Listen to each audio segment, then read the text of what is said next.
네, 안녕하세요. 오늘 수업 다시 시작하겠습니다. 오늘 수업 내용은 플랫에 대한 내용이고, 지난 수업에서는 이론에 대해서 수업을 했었고, 이번 수업에서는 실제 그 코드들을 보면서 어떻게 코드로서 그림을 그려내는지에 대해서 한번 실습 위주로 같이 공부해 보도록 하겠습니다. 먼저 공부에 필요한 데이터들은 다음과 같이 불러올 수가 있겠습니다. 여기서 보시면 데이터를 불러오고요. 네. 이게 방금도 이제 따옴표가 그냥 카피해서 카피 페이스트 했더니 이제 따옴표가 서로 이게 뭐가 안 맞는 거죠? 인코딩이 안 맞는 거죠. 인코딩이 안 맞아서 정말 우리가 의도하는 따옴표로 인식이 되지 않았기 때문에 에러가 났던 거고요. 그래서 다시 이제 타이핑을 쳐서 제대로 된 따옴표를 집어넣고 아이리스는 꽃에 대한 데이터이고 R에 기본적으로 내장되어 있는 데이터이고요. 자, 그래서 기본적으로 내장되어 있는 데이터를 불러올 때는 이제 데이터라는 함수를 쓰면 되는 거고, 우리가 이게 어떻게 생겼는지 궁금하니까 먼저 한번 헤드를 치면 첫 6개의 행이 6개 줄이 이렇게 나오는 것을 알 수가 있습니다. 그래서 이제 얘는 꽃봉오리에 대한 길이, 그리고 꽃봉오리에 대한 이제 넓이가 되겠고, 이제 꽃잎에 대한 길이와 꽃잎에 대한 넓이, 그리고 실제 어떤 꽃인지 그 꽃에 대한 종류, 스페시스 정보가 있는 데이터입니다. 자, 그래서 이걸로 우리가 무엇을 해볼까요?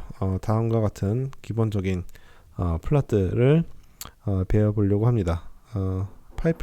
파이플럿은 지난 시간에 하지 않았는데 어떤 거냐면 정말 파이처럼 이제 동그랗게 생긴 겁니다. 그래서 보시면 테이블을 만들어 준다는 거는 이렇게 스페시스에 대해서, 그죠? 어떤 데이터가 있는지 개수를 개수를 이제 반환해 주게 됩니다. 개수만큼을 정리를 해주는 거죠. 그것을 이제 아이리스 테이블이라는 곳에 집어넣게 되고, 그렇게 되면 얘는 다음 같은 테이블을 갖고 있는데, 네임즈를 하게 되면 여기 있는 각각 네임들이 나오게 되겠죠. 그것을 다시 이제 그 각각 여기 위에 있었던 그 테이블에 대한 네임을 얘가 뽑은 다음에 그것을 이제 아이리스 스페이시스라는 변수에다 집어넣게 되는 거고요. 그렇게 해서 그걸 왜 또 따로 집어넣느냐 하면, 이제 이 파이 차트를 그릴 때 그냥 이 뒤에 얘들이 없이 그냥 그리면 이렇게 나오는데, 집어넣어서 그리면 별 차이 없죠. 사실 레이블에다 우리가 딴 거를 워낙에 이 테이블 데이터 자체에 이제 이름이 있었기 때문에 기본적으로 이름을 가지고 와서 그렇기 때문에 이름들이 들어가게 되는데, 만약에 이름이 없었다, 예를 들어서 아이리스 테이블이 그냥 벡터로만 구성되어 있는 거다.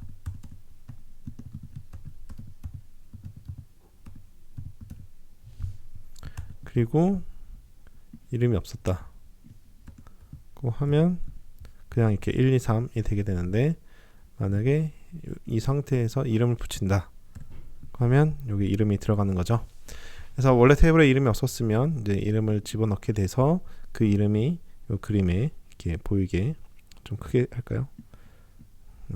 그림에 보이게 할 수 있는데, 워낙 이름이 있었으니까 사실 크게 이름에 의한 차이가 별로 발생하지 않았던 거고, 차이는 이제 메인이라고 요 메인 제목을 붙이게 되는 겁니다. 그래서 바꿔보면 대문자로 바꿔볼까요? 파이 차트 실행시켜보면 여기 바뀌죠.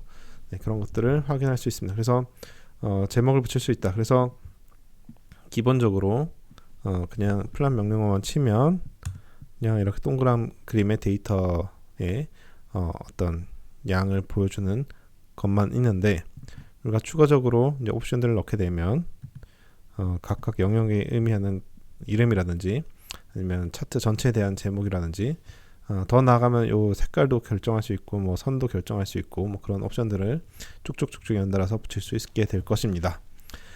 그 다음에 다루게 할 내용은 이제 박스 플롯이고, 박스 플롯은 지난 시간에 배웠죠. 이제 전체 분포에 대해서 보여주는 거고, 이제 메디안 값과 이제 퍼스트 퀀타일과 서드 퀀타일 사이를 이제 네모로 표시해 놓고, 그 인터 퀀타일 레인지 1.5배를 더 나아가서 전체 범위를 보여주는 것이 이제 박스 플롯이었습니다. 그래서 기본적으로 박스 플롯 함수는 그냥 박스 플롯하고 데이터를 넣으면 되는 거고요. 그래서 실제로 실행을 시켜보면 다음과 같이 실행시키면 이 박스 플롯의 메디안 값이 한 5.78 정도 되는 것을 알 수 있고, 데이터 분포가 이렇게 되는 것을 알 수 있습니다. 근데 그냥 데이터 자체에 대한 그림이고, 좀 더 색깔을 입히거나 제목을 입히거나 뭐 그런 것들을 하고 싶다 하면 이런 옵션들을 쓸 수가 있습니다. 그래서 옵션들이 무엇을 의미하느냐, COL 콜은 이제 컬러의 앞에 세 자리고요. 그래서 색을 지정하거나, 이제 메인은 이제 플러스의 메인 제목, while임은 이제 y-axis의 y축의 이제 리미테이션 범위죠. 최소 최대 값을 정하는 거고, 또 y는 yrm은 y축에 대한 레이블, 이름을 넣게 됩니다. 물론 x축에 대해서도 할 수가 있습니다. 그 스캐터 플롯 뒤에 스캐터 플롯 같은 경우에는 x축 자체도 이제 범위가 있기 때문에 그런 경우에는 x랩에서도 할 수가 있는데, 박스 플롯에서는 이제 y 축에서만 이제 범위가 있기 때문에 y에 대해서만 설정을 한 거고요. 그래서 실제 실행을 시켜보면 여기 우리가 옐로우로 설정했던 색깔이 이렇게 들어가고, 그래서 메인 제목이 여기 들어가고, y 리미테이션을 y축 리미테이션을 3에서 8 했기 때문에 3부터 8까지 나오고, 그 다음에 y축 레이블을 이제 세팔 랭스 센티미터로 했기 때문에 여기 그 글자가 뜨는 것을 볼 수가 있습니다. 근데 얘가 옐로우를 어떻게 인식을 하느냐, 우리가 그냥 얘가 옐로우라는 뜻을 알아서 한 것이 아니라 그냥 예를 들어서 y 뭐 이렇게 하면 에러가 뜨죠. 그 지정된 문자를 넣어줘야 됩니다. 그래서 아무거나 집어넣으면 안 되고, 지정된 문자를 정확하게 넣어줘야 색깔을 인식을 하게 됩니다. 그건 레드 뭐 이런 것들은 이제 이미 지정이 되어 있기 때문에 얘가 인식을 하는 거죠. 그래서 얘가 대문자를 해주면 대문자도 잘 인식을 하네요. 그래서 이 정도는 뒤에서 처리하는 어떤 알고리즘이 있는 것 같습니다. 자, 그 다음에 이제 히스토그램은 우리가 전체의 분포를 보는 또 다른 그래픽적인 탐색적 분석 방법이었고, 박스 플롯의 단점이 이게 정규 분포인 애들은 이제 어떤 정확한 인사이트를 주지만, 이제 정규 분포가 아니라 이제 봉우리가 2개이거나 3개이거나 이런 복잡한 형태의 데이터 분포를 나타내는데 이제 한계가 있다고 그랬습니다. 그래서 이제 히스토그램은 그런 것들을 볼 수 있는 거고요. 자, 그래서 히스토그램을 그려보면 기본적으로 히스토그램을 그리면 다음과 같이 되고, 역시 이제 컬러를 설정하거나 제목을 설정하거나, 얘는 이제 x축이 있으니까 x축의 제목, y축의 제목을 이렇게 옵션으로 집어넣을 수 있겠죠. 그럼 색깔 바뀌고 제목 붙고 x축, y축에 이제 제목이 붙는 것을 볼 수가 있습니다. 그 다음에는 스캐터 플롯에 대해서 살펴보도록 하겠습니다. 스캐터 플롯은 그냥 플롯을 하면 되고요. 가장 기본적인 플롯이기 때문에 플롯을 하면 됩니다.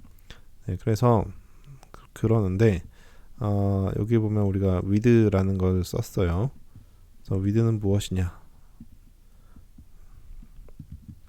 사실 이렇게 하면 에러가 뜨죠. 왜 그러냐? 세팔 랭스라고 우리가 변수를 정한 것이 아니라 iris라는 데이터의 하위 리스트로서, 그죠? 하위 리스트로서 세팔 랭스가 있는 거죠. 그래서 우리가 달러 표시로 들어가야 되는 거고, 이렇게 그림을 그려야 데이터가 있는 겁니다. 근데 우리가 이제 여기서 보면 x축에도 iris의 세팔 랭스, 또 y축도 또 iris의 뭐 다른 변수, 이렇게 해서 이 부분이 계속 반복이 되게 됩니다.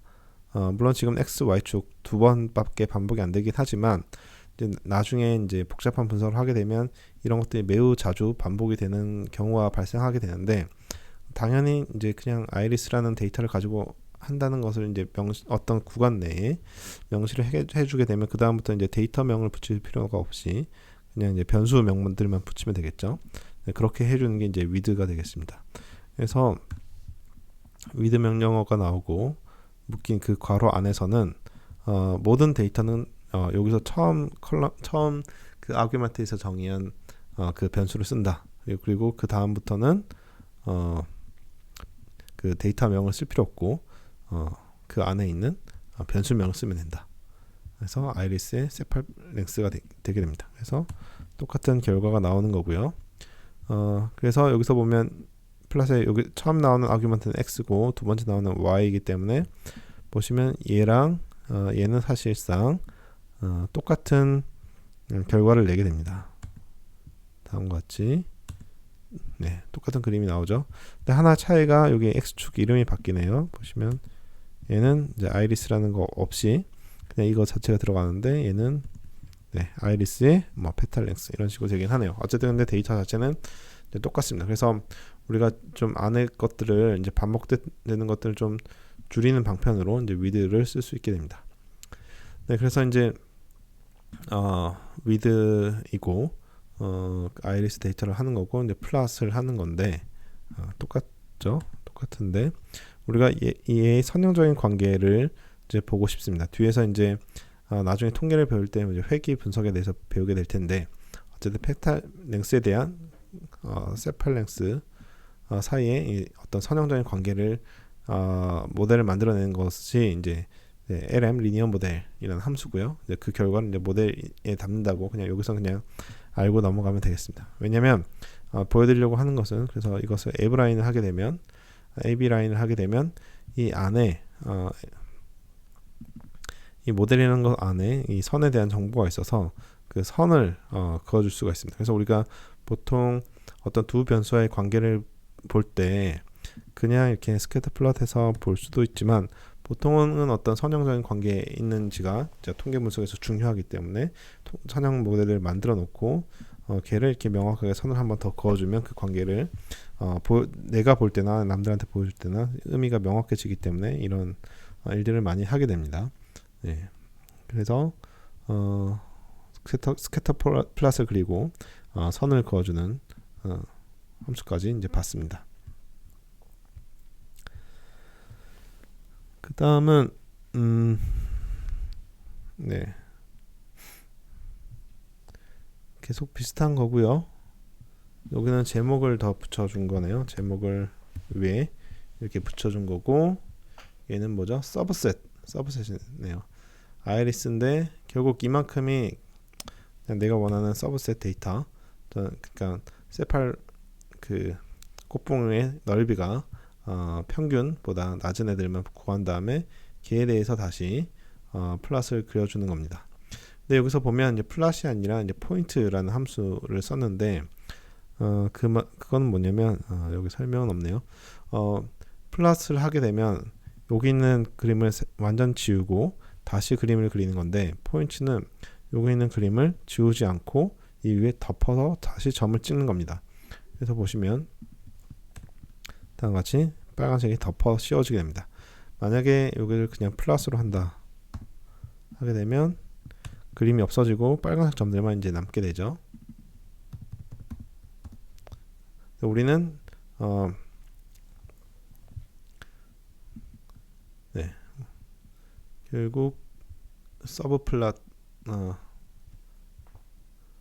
우리는 전체 데이터에서 결국 우리 조건을 만족하는 이 서브셋은 어디에 분포하는지 비교하기 위해 거기 때문에 원래 있는 그림에다 덮어 씌우고 싶은 거죠. 그래서 포인트라는 함수를 쓰게 되면 네, 포인트죠. 포인트라는 함수를 쓰게 되면 네, 우리가 전체 데이터에서 우리가 관심 있는 데이터는 어디에 있는지를 명확하게 볼 수가 있게 됩니다. 그 다음에 레전드라는 거는 네, 치면 다음과 같이 여기에 대한 설명, 부가적 설명을 추가하는 함수인 거고요. 그래서 레전드를 뭐 어디다 둘 거냐, 버튼 라이트 오른쪽에 아래쪽에 둘 거냐, 위에 둘 거냐, 왼쪽에 둘 거냐, 아니면 또 아래쪽 왼쪽에 둘 거냐 이런 것들을 설정하는 옵션이고요. 그래서 뭐 그것의 크기라든지 색깔이라든지 그 안에 있는 뭐 설명문 같은 것들을 집어넣는 네, 함수입니다. 그 다음에 우리가 지난 시간에 또 얘기한 게 이제 하나의 화면에서 여러 개의 그래프를 동시에 보여주고 싶을 때가 있다고 했습니다. 예를 들어서 다차원의 데이터에서 다차원의 데이터 그래프를 그려보면 3D까지는 그릴 수 있지만 4차원 이상의 그림을 시각적으로 표현할 수가 없죠. 그래서 각각 차원을 쪼개서 서로 다른 그림을 그리고 그것을 이제 하나의 인사이트를 주기 위해서 한 곳에 이제 모아서 그리고 싶을 때가 있습니다. 그럴 때는 이제 이렇게 하나하나 그리는 것이 아니라, 물론 하나하나 그린 다음에 이것을 갖다 붙여도 되지만 이것을 정확한 위치에 배치를 해서 하나의 그림으로 만들고 싶다 하게 되면 우리가 다음과 같은 옵션을 줘서, 처음에 먼저 옵션을 줘서 그림을 어떻게 배치할지를 결정할 수가 있습니다. 얘가 항상 우리 행렬에서 배웠듯이 앞에 나오는 것이 행이고 뒤에 나오는 것이 열입니다. 그래서 얘는 2행 2열의 그림을 그리겠다는 거고요. 얘를 먼저 선택한 다음에 이 뒤에는 아까 우리가 계속 배웠던 것의 반복이고, 어쨌든 그걸 그림을 그려보면 이렇게 그림이 2행 2열로 그림이 그려지게 됩니다. 똑같은 4개의 그림인데 4행 1열로 그려보고 싶으면 4행 1 4,1로 하고 반복을 하게 되면 다음과 같이 4행 1열 그림이 되게 되겠습니다. 그래서 우리가 그림을 그리기 전에 미리 이 옵션을 정의를 해놓게 되면 거기에 따라서 그림이 그려지게 됩니다. 이렇게 한번 옵션을 하게 되면 일단 4행 1열 그림을 그린 다음에 다음부터는 다시 하나씩 그리고 싶은데, 그때 이 옵션이 계속해서 반복해서 적용이 되거든요. 그래서 그것이 싫을 때는 다시 1행 1열로 복원을 시켜 놓고 그림을 그려주면 됩니다. 자, 여기까지가 이제 베이스 플랫, R에서 제공하는 가장 기본적인 이제 코드를 가지고 그림을 그려본 거고요. 그 다음에 이제 좀 더 쉽게 그러면서 이제 심미적으로 좀 보기 좋은 그래프를 제공해주는 패키지로 이제 저희 ggplot2라는 것이 있다는 것을 그때 말씀드렸어요. 그래서 얘는 이제 R에서 기본적으로 제공해주는 게 아니기 때문에 이제 패키지를 깔아야 되고요. 패키지를 까는 명령문은 이제 install.package였고, 그래서 얘를 실행을 시키고요.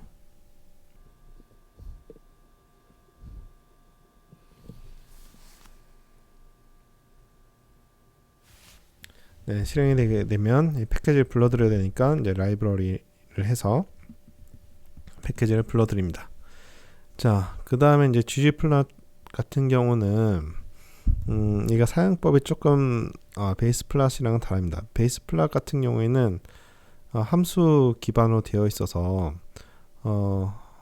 함수를 하고 그 가로 안에 보시면 이 가로와 이 가로 안에 필요한 내용, 데이터와 옵션을 다 여기다 집어넣는 식입니다.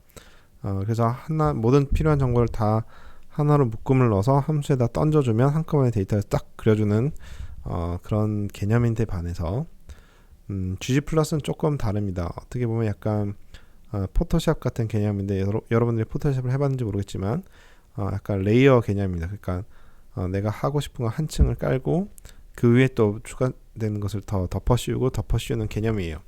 그래서 가장 기본적인 것을 처음에 해주고 그 다음에 더 필요한 것들은 이제 플러스로 이렇게 연결을 해줘야 됩니다.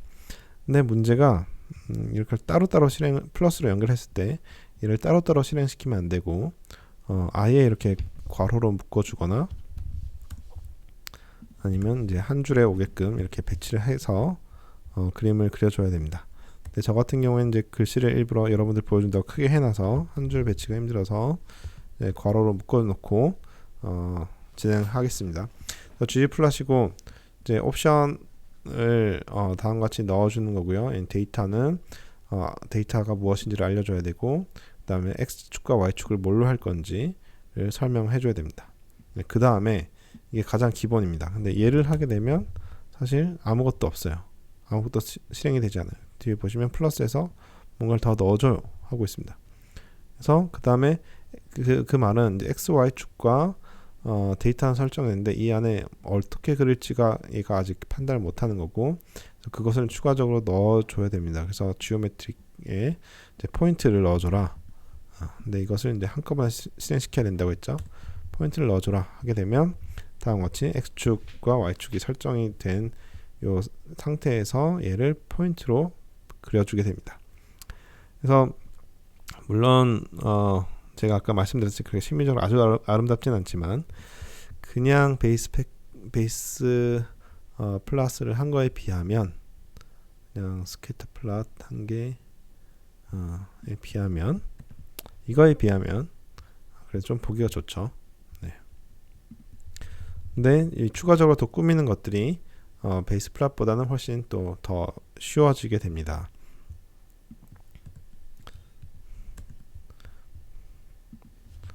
자, 이 결과를 한번 볼까요?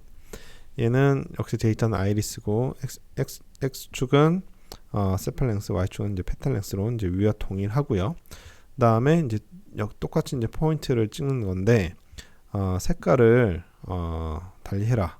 색깔을 달리하는데 그 색깔을 종별로 달리해서 점을 찍어라 는 뜻입니다. 그래서 실행을 시키면 색깔은 현재 뭐 디폴트로 순서대로 매겨질 겁니다. 네, 그래서 다음과 같이 이제 종별로 잘 나뉘는 것을 볼 수가 있죠. 그 다음에 우리가 위에서도 이렇게 스캐터 플러스를 그린 다음에 이 선형적인 관계를 보기 위한 어떤 선을 그었었습니다. 이제 그런 거랑 이제 비슷하게 하는 작업인데요. 이제 아까는 직선이었는데 이제 좀 이제 항상 관계가 직선만은 아니니까 어떤 약간의 이제 곡선에 대해서 적응할 수 있도록 하는 스무딩을 한다고 합니다. 이제 스무딩을 한 이제 선까지 이제 집어넣은 그림을 한번 그려보겠습니다. 그래서 아이리스고 역시 데이터는 x축 y축 동일하고 역시 포인트를 찍는 거고 색깔도 이제 스페이스별로 하는 건데 이제 그러니까 제가 아까 계속 뭔가 레이어를 하는 것처럼 한다 그랬죠. 그래서 얘가 이제 가장 기본 바탕인데 점을 찍었고 그 위에 스무딩 선까지 넣겠다. 계속 하나씩 이렇게 쌓아서 올라가는 식입니다. 그래서 실행을 하게 되면 네, 다음과 같이 기본적인 있던 점들에 이런 섬들이 생기고 선이 생기고 이 회색이 의미하는 것은 무엇이냐 궁금하면 검색을 해보면 되죠. 자, 이렇게 헬프를 치면 여기 들어오고 쭉 내용을 보다 보면 이제 디테일에 보면 여기 네, 실내 구간 이야기가 나오는데 이 회색은 네, 통계를 배워야 알겠지만 어쨌든 실내 구간을 의미하는 것 같습니다. 데이터가 많은 곳에서는 이제 신뢰도가 높게 이 경향성을 예측할 수 있는데 데이터가 적은 곳에서는 적은 데이터로 예측을 해야 되니까 좀 더 신뢰 구간을 넓게 해서 예측하는 것을 이제 볼 수가 있습니다. 네. 그 다음에 이렇게 우리가 이렇게 층층별로 이렇게 쌓아 가는데 우리가 이게 이렇게 한두 개 층으로 쌓고 싶으면 그냥 계속 플러스로 연결하면 되긴 하지만 네, 좀 더 복잡한 그래프를 그린다. 그 가정하면 얘를 계속 플러스로 한 몇 줄을 쌓을 수가 없잖아요. 뭐 가로로 묶으면 되긴 하지만 혹은 이제 단계별로 나가고 싶을 수도 있습니다.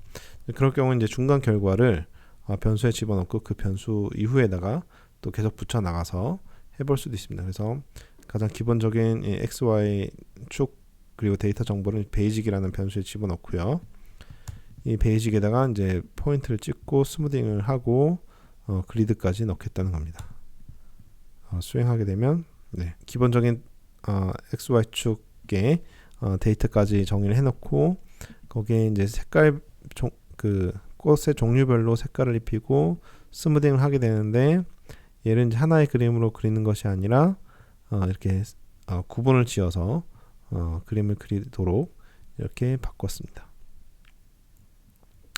역시 똑같고요. 근데 x축 여기서는 데이터를 정하고 x축만 정했죠.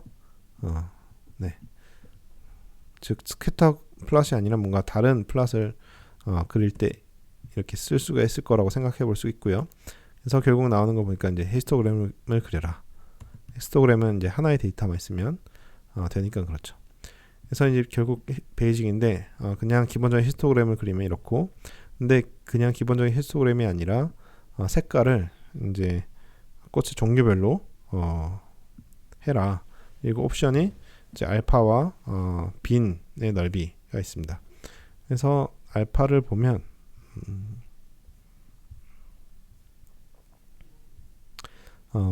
그래프의 투명도를 지정하도록 되어 있고요. 자, 빈은 이제 빈의 크기입니다. 자, 이 알파는 이제 색깔을 얼마만큼 진하게 표시할 거냐. 결국 투명도가 되고요. 그래서 1을 하게 되면 색깔이 완전 진하게 돼서 여기 보시면 뒤에 있는 X축이 안 보이게 되는데, 0.5를 하게 되면 색깔이 흐려지고 뒤에 있는 요 배경들이 보이는 것을 확인할 수 있습니다. 그리고 B는 요 하나의 네모 막대기를 그리는 데 있어서 이 넓이를 어떻게 할 것이냐, 그것입니다. 빈을 너무 촘촘하게 하게 되면 전체적인 경향성을 볼 수가 없고, 빈을 또 너무 넓게 하면 디테일이 뭉개지기 때문에 빈을 어떻게 설정하느냐가 분포를 관찰하는데 아주 중요한 포인트가 되겠습니다. 그래서 빈을 1로 확대하게 되면 이제 빈이 커졌기 때문에 아까 봤던 그런 디테일한 모습들이 이제 사라지죠.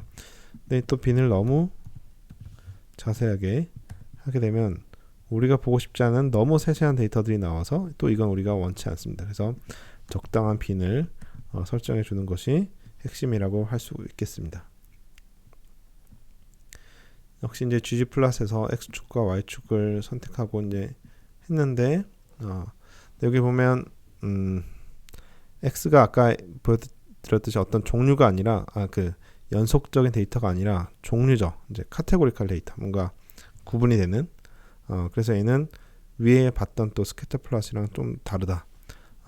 그래서 이런 경우에 박스 플롯을 그려볼 수 있겠죠. 그래서 이렇게 틀을 만들어 놓고 박스 플러스 그려라. 그러면 이 종류별로 해서 박스 플러스가 그려지는 걸 알 수가 있고, 역시 그림이 너무 밋밋하니까 색깔을 종별로 칠하고, 그죠? 박스 플러스 옵션으로 박스 플러스 칠하고 또 레이블을 더 붙일 수가 있습니다. 그래서 전체적인 타이틀 그리고 서브 타이틀을 붙이면 다음과 같은 결과가 나와서 색깔이 입혀졌고 메인 타이틀이 있고 서브 타이틀이 붙게 됩니다. 자, 그 다음 마지막으로 역시 이 베이직에다가 박스 플러스 그리는데 종류에 따라 색깔을 칠하고 역시 타이틀을 붙이는데 추가적으로 닷 플롯이라는 거 하게 됩니다. 그래서 아까 박스 플롯의 단점 중에 하나가 그 안에 있는 내부에 있는 데이터의 세세한 분포를 파악하기 힘들다라는 단점이 있었다고 했습니다. 그래서 이것을 보완하기 위한 것이고, 세부적인 데이터들을 어떻게 분포하는지 점을 찍어서 자세하게 나타내 주는 겁니다. 그래서 보면 이 안에 있는 데이터가 각 칸별로 몇 개씩 존재하는지, 즉 히스토그램과 비슷한 정보를 여기 제공을 해주는 거죠. 그래서 여기에 대한 액시스를 어떻게 할 건지, 이 점의 사이즈를 어떻게 할 건지, 위치를 어떻게 할 건지, 역시 투명도를 어떻게 할 건지 이 같은 옵션을 추가를 해줘서 하게 됩니다. 네, 그럼 오늘 수업은 여기서 마치도록 하고 여러분의 코드를 다 하나하나씩 쳐보는 것을 계속해서 강조하지만 또 한번 강조드립니다. 그래서 보기만 해서는 절대 이해가 안 될 거고, 한번 코딩을 해보고 오류를 경험하고 그 오류가 없애기 위해서 내 코드가 어디가 틀렸는지를 살펴보는 과정에서 여러분들이 코드 실력이 많이 늘 것입니다. 그래서 꼭 코드를 쳐보면서 코드를 친 것과 결과와의 관계를 살펴보고요. 잘 모르겠다 그러면은 그 부분을 뭐 없애보거나 추가해보거나 하면서 결과가 어떻게 반응되는지를 보면 나중에 기억에도 많이 남게 될 것입니다. 네, 그럼 오늘 수업은 여기서 끝내도록 하겠습니다.